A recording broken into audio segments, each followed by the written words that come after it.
Hello and welcome to the latest episode of Damien's Midweek Markets, the show where I talk about what's been going on in investment markets and what to look out for in the days and weeks ahead. Now, it's been an interesting week. I mean, there has been a lot of volatility and a lot of headlines, and there have been people who probably weren't particularly interested in investing before last week who have seen the headlines surrounding the share price of GameStop and one or two others and speculation in markets, and the name of Robinhood has been featured on the news more than I can remember. So markets became nervous last week. You remember there was a lot of volatility, and we saw stock markets starting to sell off into the month end, and it raised the question of whether we were going to actually finish the month on a negative note. Now, normally, a month to month, you don't pay much attention, but as the old adage goes, as goes January, so goes the year. So sometimes people place a little bit more emphasis on what happens in January, as it's almost a sign of what we could expect for the rest of the year. And the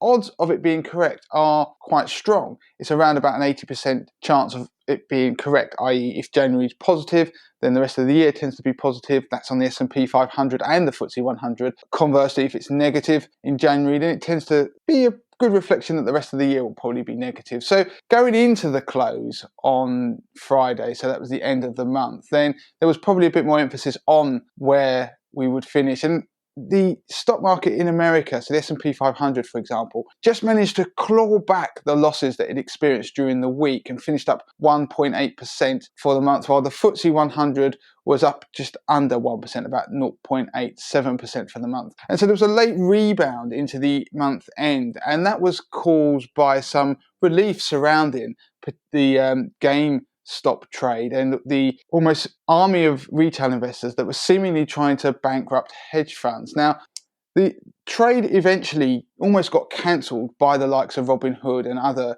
brokerages, clamping down on the number of trades and shares that people could purchase, so on particular shares, namely GameStop being one. And that was partly because the brokerages, so the brokers themselves, were in danger of actually going bust. So Robinhood, for example, they had to raise billions of pounds more funding to ensure that they could remain liquid with the volume of trade. This is a quirk of the way that trading platforms work, but it meant that they almost become a victim of the success that they have, and the army of retail traders almost caused Robinhood to collapse. So we had a period of volatility, but then once those trades were starting to be limited, of course it got a lot of bad press. That started to bring the price of some of those stocks that were being speculated upon, started to bring those down. And of course then we started just to see the trade start to wane anyway, perhaps from the lack of enthusiasm and money to be able to keep pushing back against the hedge funds that were shorting the market. So it meant that we saw the fear index, the VIX, start to fall. Remember, it broke above 31 last week. It's back down to around about 24 now. And so there was a bit more normality started to return to investment markets. Now, there was a silver lining, and by that I don't mean necessarily anything positive, but over the weekend, fresh from their enthusiasm and attempts to drive GameStop share price even higher and ever higher, the Reddit users started to focus on the silver market. Now, there's no need to sort of focus too much on as to why. There's a lot of uncertainty around that, but there is a school of thought that the silver market is, and the price of silver is artificially suppressed compared to the gold price. And so they were trying to push that up higher to try and effectively cause problems for a number of investment banks. What it meant is that at the beginning of the week, we saw a spike in the price of silver and it started to rally. But again, they started to run out of steam. It's a slightly different market. There aren't a lot of short bets on that market, for example, unlike on GameStop. And the trade started to reverse very quickly within 24 hours, and we saw the price spike and then it started to pull back. Gold mirrored that to a lesser extent. If you recall that silver and gold do tend to trade similarly, but gold is silver, I should say, is much more amplified. So we saw gold rally this week and pull back. So we saw commodities, some interesting moves on precious metals. So that is another thing you would have probably seen headlines around this week. So again, it's all relating to this retail trade. That caused a lot of nervousness. That seems to be dying down, which means that the reflation trade that we saw, the opening up of the global economy, the bets on that started to re-emerge. So people started buying back into those growth plays, particularly technology stocks. And of course, the technology stocks have done relatively well this week as well, because earnings reports came out for Amazon, and they also came out for Google, or Alphabet as the parent company is known. And we also had Apple's the week before.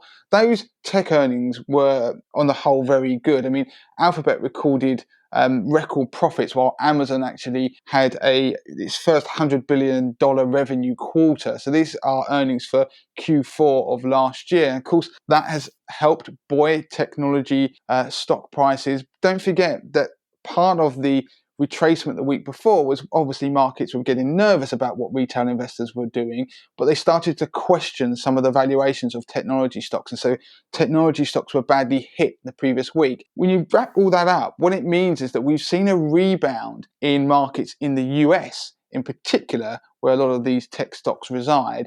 And the S&P 500 bounced back from its sell-off the previous week, and it's up from its low of the week, about 3% now, which means it's almost recouped those losses that were sparked by the volatility and the uncertainty surrounding the GameStop trade. In Europe and the FTSE 100, we've not seen the same rebound. We're still lower than we were the previous week. So there's still an element of uncertainty out there, but the indices are starting to pick back up. The reflation trade is starting to pick back up again. So we're starting to see things that had done well in the majority of January, which includes emerging market indices, for example, and Asian stocks, which have led the main global equity indices. They have also rebounded and started to do very well again. So one of the things I think people should remember, last week there seemed to be a lot of nervousness, and I even got emails from people starting to ask me, is this the beginning of the end? Are we in for a big turn in equity markets? Now, I don't know the answer to that, and nobody does, and if anybody says they do, then you shouldn't believe them. But the real question you should ask yourself is, if last week you were incredibly nervous about a 2% drop in the major stock market indices, then perhaps investing isn't for you, because you should be taking a long-term view of this. And 2% fall, given that certain equity indices were probably up about 4 to 6% in January, is not really a lot. So if you're getting nervous about that level of pullback on equity markets, then how are you going to feel when we eventually get a 10% correction, which we will do, or a 20% pullback? And so if you are nervous and you can't sleep at night, then it's a sign that you are taking too much investment risk. So it may be time for you to review that. So it's a much more positive mood this week. But of course, as we've seen in the last couple of weeks, that can change very quickly. And we've had some optimism about the US stimulus package as well this week. So there's a bit more of a feel-good news factor going on, and that's translating into equity markets. And we're obviously seeing bond markets respond in reverse. So that we're seeing yields starting to pick up a little bit, but nothing too crazy. And we're seeing commodities start to pick up as part of that reflation trade again. So it'll be interesting to see what happens in the coming days and weeks ahead. And as I probably mentioned on last week's show, or at least alluded to, February tends to be a pretty nervous time in equity markets. It's a weak month traditionally, particularly in a year following a US election. So don't be surprised if we actually get a surprise in equity markets in the next couple of weeks. So that is it for this week on Damien's Midweek Markets. As ever, you can contact me via email, damien@moneytothemasses.com, Twitter, moneytothemasses with a number 2, Instagram, Facebook, and of course, don't forget to subscribe to our YouTube channel.